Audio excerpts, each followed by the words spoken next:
কোরবানির ঈদকে সামনে রেখে নেত্রকোনার বিভিন্ন খামারে দেশীয় পদ্ধতিতে লালন পালন করা পশু প্রস্তুত করা হয়েছে।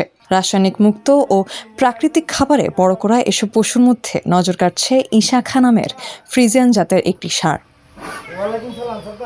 ষাঁড়টির ওজন প্রায় 1720 কেজি বা 43 মণ, উচ্চতা 6 ফুট।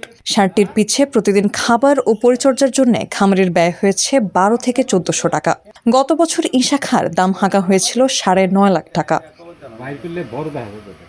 জেলা প্রাণী সম্পদ অফিসের তথ্য অনুযায়ী এবার নেত্রকোনায় কোরবানির পশুর চাহিদা প্রায় 1,17,000। বিপরীতে প্রস্তুত হয়েছে 1,25,688টি গরু, ছাগল, মহিষসহ বিভিন্ন পশু।